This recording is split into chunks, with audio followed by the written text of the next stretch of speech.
मुख्य चुनाव आयुक्त की नियुक्ति के लिए और इस चुनाव आयोग पर अपना कब्जा पाने के लिए मुख्य न्यायाधीश को पैनल से बाहर निकाल रही है। उसमें एक नया ट्विस्ट आ गया दोस्तों। खैर, राज्यसभा और लोकसभा में यह बिल पास करवा लिया गया है। अब राष्ट्रपति की मोहर लगनी इस पर बाकी है, लेकिन उससे पहले एक बड़ा खेला इस भाजपा के साथ हो गया। जी हां, जो भाजपा सरकार हमारे देश के साथ खेलना चाहती थी, पूर्णतः चुनाव आयोग पर अपना कब्जा पाना चाहती थी, उसके साथ ही खेला हो गया। जी हां, आप यहां पर स्क्रीन पर देख सकते हैं, ये है जस्टिस नरीमन। ये अब सामने आ गए हैं। जी हां दोस्तों, पूर्व जस्टिस नरीमन अब सामने आ गए हैं और इनका कहना है कि अब इसको लेकर सुप्रीम कोर्ट में रोक लगा दी जाएगी, यानी कि किसी भी तरीके से चुनाव आयोग पर इस केंद्र सरकार का कब्जा नहीं होने दिया जाएगा। दोस्तों, बहुत बड़ी अपडेट निकल कर आई है और पूरी खबर आपको विस्तार सहित बताऊंगा। उससे पहले मैं आपको एक बात आज बताना चाहता हूं दोस्तों। हमारा एक बड़ा यूट्यूब चैनल था अब बोलेगा भारत, जो कि इस केंद्र सरकार ने, या हम कहें दोस्तों कि हमने जो अपनी बुलंद आवाज से सच्चाई आपको दिखाई, उसकी बतौर हमारा यूट्यूब चैनल डिलीट करवा दिया गया है। हमें आपकी सपोर्ट की जरूरत है, आप हमें सपोर्ट करिए। ये हमारा एक नया प्लेटफॉर्म यूट्यूब पर है और इसको ज्यादा से ज्यादा शेयर करिए, सब्सक्राइब करिए, हमारे साथ जुड़िए। एक बार फिर से अपनी बुलंद आवाज के जरिए हम आप लोगों का प्यार पाना चाहते हैं।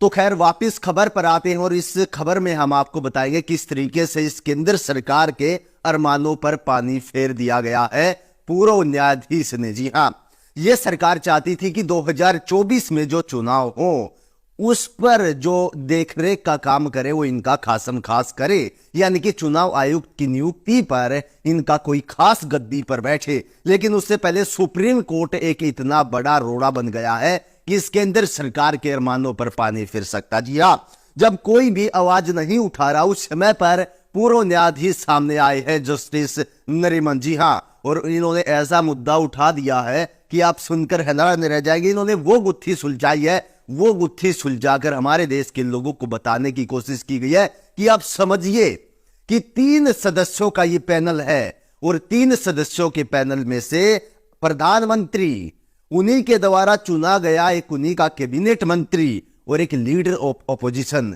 अगर वोट का रेशो देखा जाए तो 2:1 होता है। तो 2 वोट केंद्र सरकार के, यानी कि जिसको वो चाहेंगे मुख्य न्यायाधीश को हटाने के बाद जिसको भी वो चाहेंगे वो मुख्य चुनाव आयुक्त की नियुक्ति पर बैठा सकते हैं, वहां पर नियुक्त कर सकते हैं। दोस्तों, इसको आप समझिए, थोड़ा गंभीरता से समझने का मुद्दा है कि हमारे देश में 2024 के चुनाव से पहले चुनाव आयोग किस तरीके से केंद्र सरकार के चुंगल में हो जाएगा। इन्होंने क्या कहा कि सुप्रीम कोर्ट में किस तरीके से इसको चुनौती दी जाएगी। जी हां दोस्तों, जस्टिस नरीमन का क्या कहना है, पहले तो एक बार ये इनकी वीडियो देखिए। The Supreme Court, looking at the CBI legislation, that is looking at Parliament and what Parliament itself has done, suggested these 3.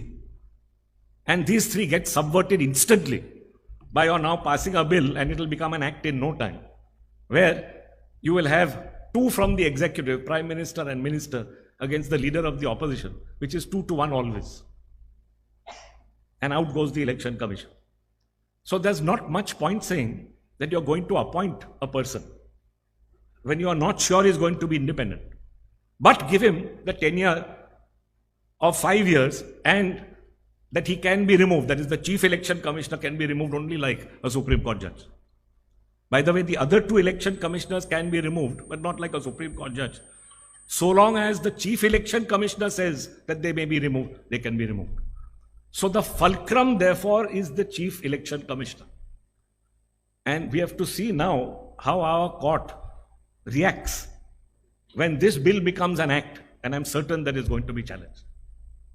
According to me, it should be struck down for the asking as an arbitrary piece of legislation because it severely imperils the independence of the working of the Election Commission.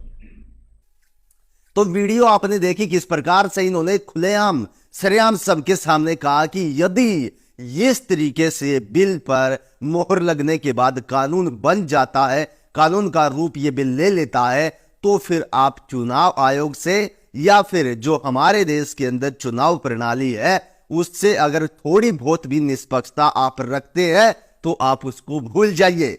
जी हाँ, इन्होंने साफ स्पष्ट शब्दों में कह दिया है कि फिर चुनाव आयोग पर विश्वसनीयता नहीं रहेगी, किसी भी तरीके से नहीं रहेगी।